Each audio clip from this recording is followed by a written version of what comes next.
There was some controversy over the criteria for this course. So here's the criteria to be on the list. A person had to have spent a significant amount of time in the United States, but they did not have to have been born here and they did not have to live here. It's 2 years, significant amount of 2 time. years.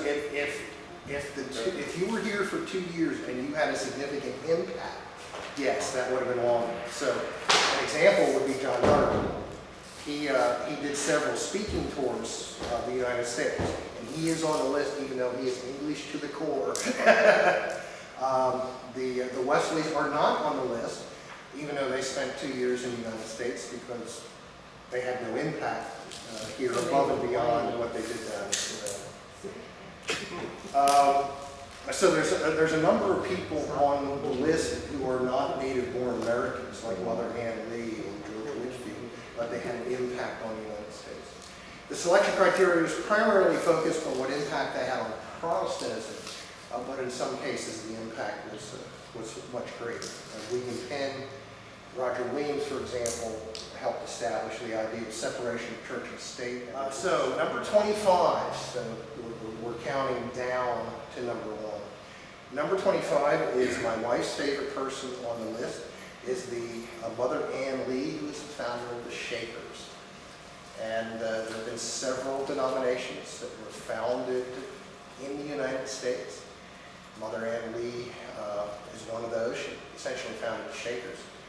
Amy Semple McPherson is another. She started the Foursquare Gospel Church, which, by the way, has 4 times the number of members in it that the Presbyterian Church has.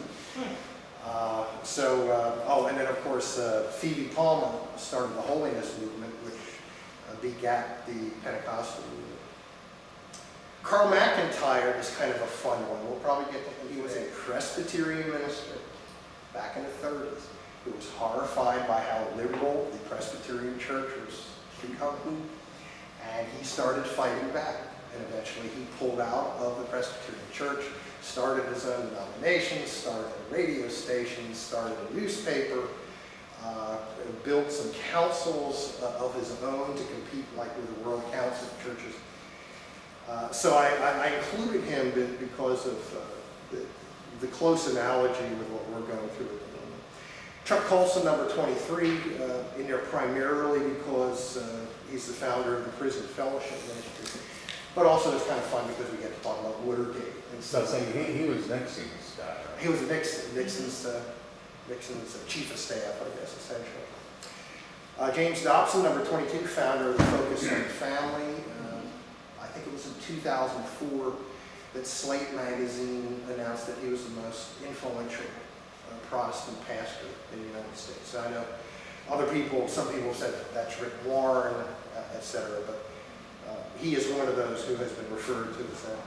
Anne Hutchinson, now we go back to the 17th century. 17th century advocate for religious freedom, kind of a early prototype feminist leader. Remember, these were Puritans in Massachusetts at the time. It was a very patriarchal society, and she decided she was going to have this little Bible study at her house. Well, the problem was that the Bible study became so powerful that like 60 or 70 people started attending it on a daily basis, and it became threatening to the elders, and eventually they put her on trial and ran her out of Massachusetts. So she said, fine, I'll go found Rhode Island, and she did. Roger Williams, number 20. He's also a 17th century advocate for religious freedom. He's the one who invited Anne Hutchinson to come to Rhode Island. He founded the first Baptist church in the United States. And he too believed in separation of church and state and religious freedom. Harold John Okenga. How many of you have heard of Harold John Okenga?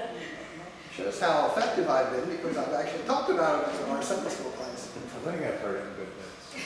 Harold John Okenga was the founder in the 20th century of what we call the New Evangelicalism. And the reason you would be familiar with that is because the leading advocate of the New Evangelicalism was delivering. And Harold John Okenga is the one that found this young preacher and decided he'd be a good guy to put on tour. And he's the guy who put Billy Graham on tour. Number 18, Billy Sunday, famous evangelist, very end of the 19th century into the 20th century. Probably the most effective evangelist since the time of George Whitefield during the Great Awakening in the late 18th century.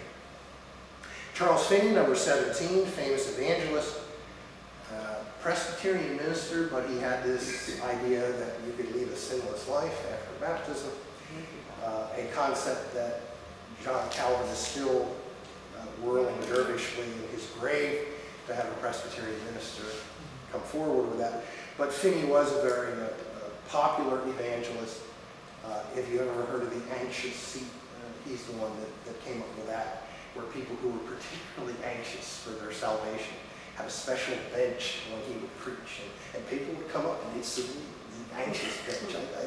Great idea. I think we should have an anxious bench at this church.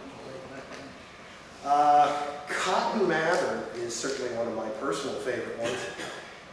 He was a believer in accepting spectral evidence during the Salem witch trials. Now, spectral evidence was evidence where people talked to ghosts, or they thought somebody was possessed, and then you could bring in evidence the fact that the person was possessed, or that they were talking to a demon or something.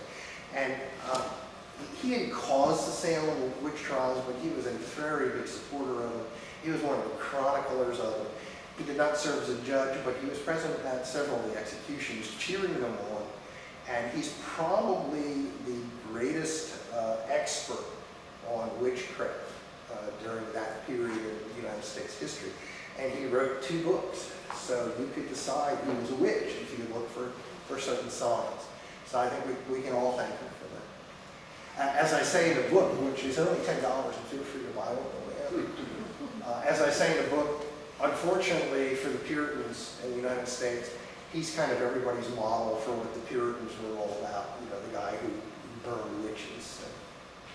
Phoebe Palmer, very different from Cotton Mather. She's the founder of what we call the Holiness Movement in the 19th century. And one of their major premises is that you can lead a sinless life after baptism, which obviously I don't personally agree with. But the Holiness Movement, today the biggest congregation of the Holiness Movement is the Church of the Nazarene. Most of you familiar with that denomination. Pretty good sized denomination. But the real reason we include her for founding the Holiness Movement is because the Holiness Movement begat the Pentecostal movement. John Darby, here's one of the controversial ones, created dispensationalism. How many of you have heard of dispensationalism? They're dividing the history into 7 epochs. And the concept of pre-tribulation rapture. Now, I have taught my course on Revelation several times at the church. I've taught it in the U.S. And you'll note that I actually have come out against the idea of pre-tribulation rapture. My concern with it is essentially it means there's 2 second comings. There's the second coming when Christ raptures the people up before the tribulation, but then there's the second coming after the tribulation. So I never understood pre-tribulation rapture, but there's a whole lot of Baptists and Pentecostals and people who read books by Tim LaHaye that believe in it. And it all started with John Darby. And I won't mention any names, but I had sent out my preliminary list for this several months ago and asked for comment on it. That's how Henry Ward Beecher got it, because Gus said, what about Henry? So we will lovingly talk about Darby and his viewpoints, even though I actually don't agree with any of them. We will talk about them in some detail.